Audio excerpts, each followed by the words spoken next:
L'autre jour, vous avez eu un petit aspect de notre nouvelle salle à manger. Eh bien, là, vous avez une idée du coin cuisine. Voici donc notre nouvelle cuisine dans notre nouvelle maison. Bonjour les amis, comment allez-vous?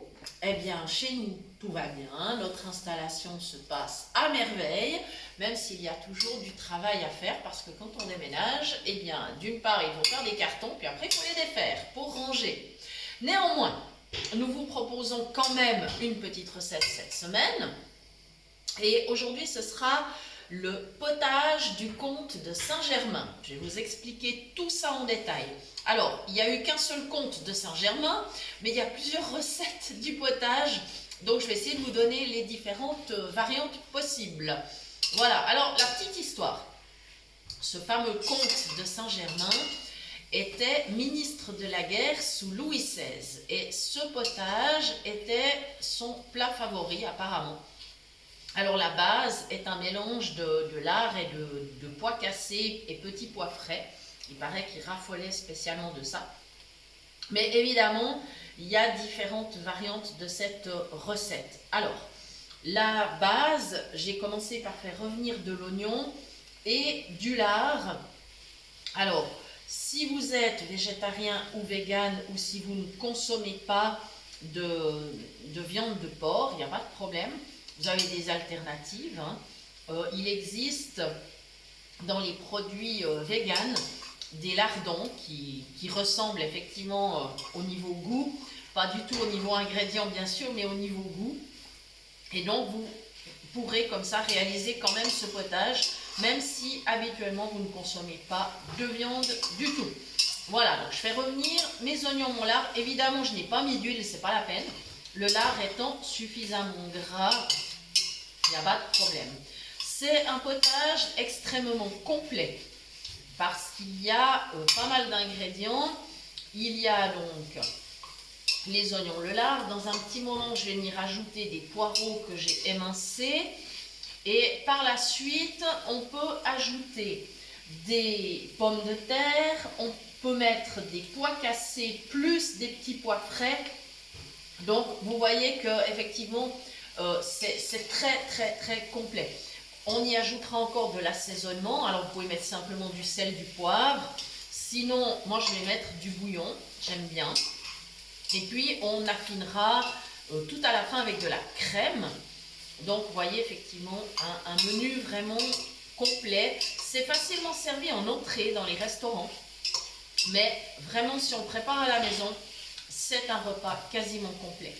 Voilà, donc je continue de mélanger, je laisse bien revenir. Donc là, il faut aussi s'habituer à la nouvelle gazinière, parce qu'avant j'avais du vitrocéram, là maintenant c'est du gaz. Mais je dois dire que c'est très pratique et je me suis habituée quand même assez rapidement. J'arrive même à l'allumer toute seule, enfin voilà, je me débrouille plutôt pas mal. Donc je suis super contente. Et c'est vrai que le gaz réagit extrêmement vite. Si on adapte la chaleur, c'est vrai que ça réagit beaucoup plus vite que tout ce qui est source de chaleur électrique. Voilà, donc c'est super. Je vais aller chercher mes poireaux. Voilà. Alors évidemment, vous vous en doutez, la cuisine, c'est la première chose qu'on a eu à cœur d'installer. Le reste attendra, c'est pas grave, mais la cuisine, c'est important. Voilà, donc mes petits poireaux. Alors on peut utiliser un mélange poireau vert, poireau blanc. Moi j'ai plutôt du poireau blanc, mais c'est pas grave. J'ajoute ça tout tranquillement, ça sent super bon. C'est vraiment un potage qui va avoir un excellent goût. Et comme on a des amis ce soir pour le repas, bah, ça va être vraiment très bien parce que je peux en préparer une quantité suffisante, ce qui fait que ça va bien mijoter et les saveurs seront vraiment au top. Voilà. Et hop là. Voilà, ça y est. Pour le poireau, c'est bon.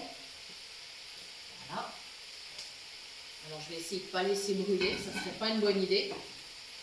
Voilà, j'ai beaucoup plus d'avantages ici que dans l'ancienne cuisine parce que je pense que je ne sors pas du champ de la caméra quand je vais me laver les mains.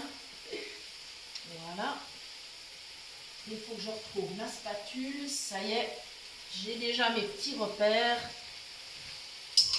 Allez, on continue de remuer. On ne veut surtout pas laisser brûler.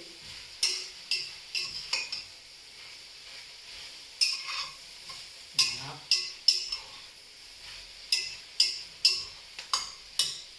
Voilà. Et maintenant, je vais commencer à ajouter de l'eau. Mais auparavant, je vais mettre 2 cuillères de bouillon. On ne va pas exagérer, le lard donne déjà beaucoup de goût. Voilà. Hop, la petite boîte de bouillon. Elle n'est pas bien grande, il faudra vraiment que je vois pour en trouver des plus grandes. Mais voilà, aussi s'habituer au nouveau commerce qu'il y a dans la région et s'habituer aux produits. Il y a des produits qu'on connaît, il y en a qu'on ne connaît pas. Donc voilà, on va s'adapter. Voilà. Et puis, comme toujours, de toute façon, une fois que le potage sera cuit, il faudra le goûter et on pourra toujours rectifier l'assaisonnement. Quant au poivre, vous connaissez mes habitudes. J'aime bien le mettre au dernier moment à table, à part quand j'utilise mes fameuses baies de poivre. Mais là, c'est pas le cas. Dans le potage, les baies de poivre, c'est pas évident. Hein. Donc voilà. Voilà. Je continue de mélanger.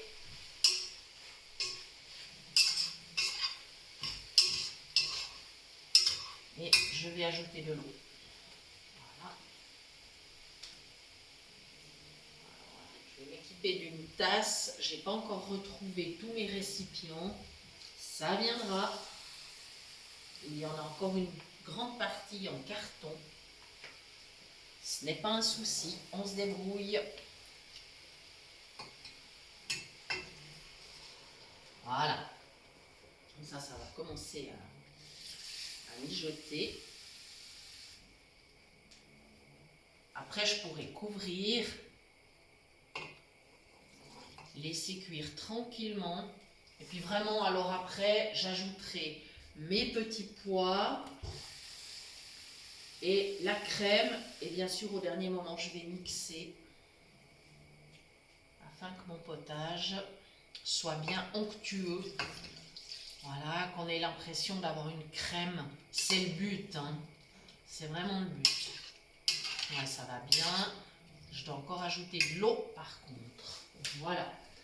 Donc, je vous rappelle la recette. On commence par des oignons, du lard.